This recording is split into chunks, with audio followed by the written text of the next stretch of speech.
রাস্তায় দাঁড়িয়ে থাকা ট্রাকে বিস্ফোরণের জেরে উড়ে গেল ট্রাকের সামনের অংশ। আহত 2। ঘটনায় আতঙ্ক ছড়িয়ে পড়ে তারকেশ্বরের ভীমপুর এলাকায়। স্থানীয় সূত্রে জানা গেছে, এদিন সকালে তারকেশ্বর চাপাডাঙ্গা রোডের ধারে তারকেশ্বরের ভীমপুর এলাকায় একটি ট্রাক দাঁড়িয়েছিল। হঠাৎ ট্রাকের ভিতরে ভীষণ জোরে আওয়াজ ওঠে এবং ট্রাকের সামনের অংশ উড়ে যায়। কী কারণে বিস্ফোরণ তা এখনও জানা যায়নি।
এসে দেখছি যে গাড়ি অ্যাক্সিডেন্ট মানে বিস্ফোরণ হয়েছে, এটাই দেখলাম। গ্যাস সিলিন্ডারটা ওই জলে পড়েছিল, ওরা তুলেছে।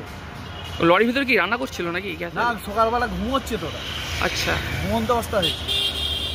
ড্রাইভাররা সবাই ঘুমোচ্ছিল? হ্যাঁ, ড্রাইভার খালাসি উঠে আবার এখানে বাইরে বসছিল। আচ্ছা, ওটা বসছিল, ড্রাইভারকে নিয়ে হসপিটালে গেল। আচমকা বিস্ফোরণটা হলো। কজন ছিল গাড়িতে? দুজন ছিল। খালাসি। তাদেরকে উদ্ধার করে কোথায় নিয়ে যাওয়া হলো? ওটা বোলপুর হসপিটালে নিয়ে যাওয়া হয়েছে। কি দেখলেন আপনি এসে দেখলাম এসে ভাঙা আমার দোকানে পর্যন্ত এখানে কাঁচ ছিটকে চলে গেছে। ওইদিকে কাঁচ ছিটকে পিছনে চলে গেছে, দরজা মেরেছে রবারটা। আচ্ছা, কি নাম আপনার? বাড়ি হোক কিংবা অফিস, কিচেন হোক কিংবা বাথরুম, সবকিছুই মনের মতো করে সাজাতে আজই আসুন আল আমিন মার্বেল হাউস। এখানে নামি দামি এবং গুণগত সম্পন্ন মানের টাইলস, মার্বেল এবং গ্রানাইটে রয়েছে প্রচুর সম্ভার। আমাদের ঠিকানা আল আমিন মার্বেল হাউস, গ্রাম মুকুন্দপুর, পোস্ট মশাট, জেলা হুগলি, পিনকোড 712701। আমাদের কন্ট্যাক্ট নাম্বার 7319093272, এছাড়া 7063845499। বিস্ফোরণের সময় ট্রাকের মধ্যেই ছিলেন ট্রাকের চালক ও খালাসি। বিস্ফোরণের জেরে দুজনেই আহত হন। তাদের উদ্ধার করে তারকেশ্বর গ্রামীণ হাসপাতালে ভর্তি করেন স্থানীয়রা। পুরো ঘটনা খতিয়ে দেখে ব্যবস্থা নেওয়া হবে বলে জানিয়েছে তারকেশ্বর থানার police. Bureau report, DNN Bangla.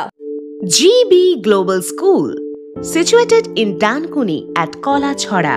এখানে অত্যাধুনিক প্রযুক্তিতে স্মার্ট বোর্ডের মাধ্যমে বাচ্চাদের নতুন যুগের শিক্ষায় উদ্বুদ্ধ করা হয়। We also have an enriching library and well-equipped computer lab. মনোগ্রাহী গল্পের ঝুড়ি তাদের নিয়ে যায় এক কল্পনার রাজ্যে। Our indoor playroom helps students develop their motor skills. নাচের ছন্দে খুদেরা মাতোয়ারা। In the lush green playground, students are fun and make new friends. আর এভাবেই বেজে যায় ছুটির ঘন্টা।